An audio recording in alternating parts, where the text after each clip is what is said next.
Hai semuanya, ketemu lagi dengan saya Pak Giri. Nah, ilmu pengetahuan dan teknologi saat ini berkembang pesat dari mulai digital, farmasi, kesehatan, dan lain sebagainya. Nah, hal itu tak lepas dari manusia yang terus berkembang maju, melakukan riset-riset yang tujuannya untuk mendorong kemajuan bagi manusia. Nah, Indonesia sendiri itu turut andil dalam perkembangan ini. Namun sayangnya dibandingkan dengan negara-negara lain, Indonesia itu masih jauh tertinggal. Untuk mengetahui perkembangan iptek di Indonesia, mari kita simak penjelasan berikut dalam materi perkembangan iptek. Dan satu lagi materi tambahan, yaitu perkembangan hubungan luar negeri Indonesia. Nah, perkembangan teknologi di Indonesia itu sebenarnya dimulai sejak masa penjajahan atau masa kolonial dengan dibentuknya badan riset bernama Batavia Genootschap van Wiskunde en Wetenschappen atau BGKW atau Museum Nasional dan Lembaga Biologi Molekuler Eijkman. Nah, setelah kemerdekaan itu dibentuk badan-badan lain seperti LIPI, yaitu Lembaga Ilmu Pengetahuan Indonesia, terus BATAN, Badan Tenaga Alam Nasional, ada LAPAN, yaitu Lembaga Perkembangan dan Antariksa Nasional, terus ada SKSD, yaitu Sistem Komunikasi Satelit Domestik atau PALAPA. Nah, terus temuan-temuan apa saja sih yang sudah ditemukan oleh Indonesia? Yang pertama adalah, mungkin kalian sudah tahu, yaitu pesawat terbang. Ini dikembangkan oleh IPTN. Nah, IPTN sendiri itu sekarang menjadi industri pesawat yang masih bertahan sampai sekarang. Nah, ini didirikan oleh dua orang, yaitu Nurtanio dan B.J. Habibie. Nah, IPTN itu akhirnya sekarang berkembang menjadi PT Dirgantara Indonesia yang sudah banyak memproduksi pesawat, baik itu pesawat komersil, pesawat militer maupun pesawat kargo. Nah, selain dalam bidang transportasi seperti penerbangan tadi, juga Indonesia melakukan riset di bidang komunikasi seperti Badan Sistem Komunikasi Satelit Domestik. Ya, Indonesia pada masa Orde Baru itu pernah meluncurkan satu satelit, yaitu satelit PALAPA. Nah, ini kerjasama dengan perusahaan-perusahaan luar negeri. Nah, proyek ini ditaksir menghabiskan dana sekitar 1,4 miliar, yaitu 1,4 miliar pada masa Orde Baru itu sangat tinggi.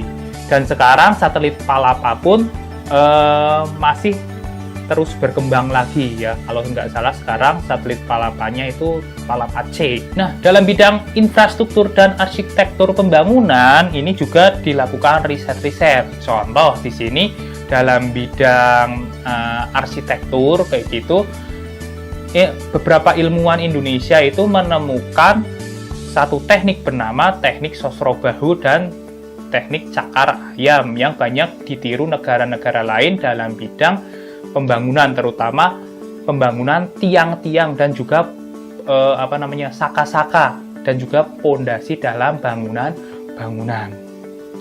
Nah, terus dalam bidang yang terakhir yaitu pertanian, ada revolusi hijau yang merupakan usaha dalam mengembangkan teknologi pertanian yang ditujukan untuk meningkatkan produksi pangan. Nah, di sini ada rekayasa genetika, terus ada rekayasa untuk melahirkan bibit-bibit unggul dan juga rehabilitasi pertanian. Dan terbukti di sini tercipta swasembada pangan. Nah, setelah kita membahas tentang iptek, kita akan membahas tentang politik luar negeri Indonesia. Nah, politik luar negeri Indonesia itu menganut politik luar negeri bebas aktif yang tujuannya itu tercantum dalam pembukaan UUD 1945 alinea keempat. Terus hubungan luar negeri Indonesia itu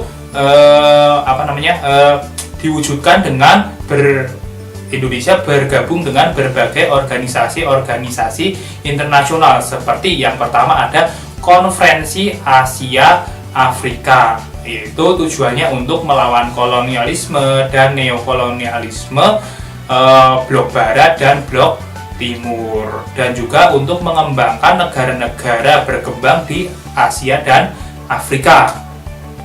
Nah, selanjutnya Indonesia juga bergabung dalam gerakan non-blok, yaitu organisasi internasional yang terdiri dari 100 negara yang menganggap dirinya tidak beraliansi dengan blok manapun, yaitu maupun blok barat maupun blok timur. Terus selanjutnya Indonesia juga tergabung dalam PBB ya. Nah, di PBB ini Indonesia juga mengirimkan pasukan perdamaian, yaitu pasukan Garuda. Nah, ini pasukan yang diterjunkan ke daerah-daerah konflik seperti Timur Tengah dan kayak Lebanon gitu ya. Terus juga membentuk atau bergabung di organisasi regional seperti ASEAN, yaitu kerjasama antara negara-negara Asia Tenggara.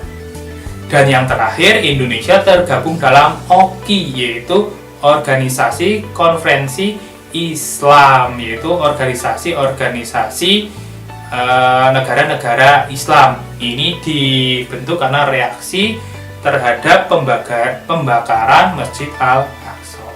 Nah, dengan hubungan-hubungan tersebut, maka membuat Indonesia akhirnya mempunyai sahabat-sahabat negara-negara kayak gitu ya. Itu juga sangat bermanfaat. Nah, ini adalah materi terakhir di semester 1 dan juga semester 2. Jadi nanti semester 2 kita fokus ke UAS kayak gitu ya. Dan sebelum berakhir, seperti biasa ada pertanyaan untuk kalian. Kali ini ada 2. Pertanyaannya adalah jelaskan prestasi Indonesia dalam bidang penerbangan dan juga bagaimana politik Indonesia pada saat bergabung di ASEAN. Nah, isi jawaban tersebut di kolom komentar, di kolom deskripsi maksud saya, atau di presensi. Saya ucapkan tetap semangat dan sampai jumpa di tahun depan.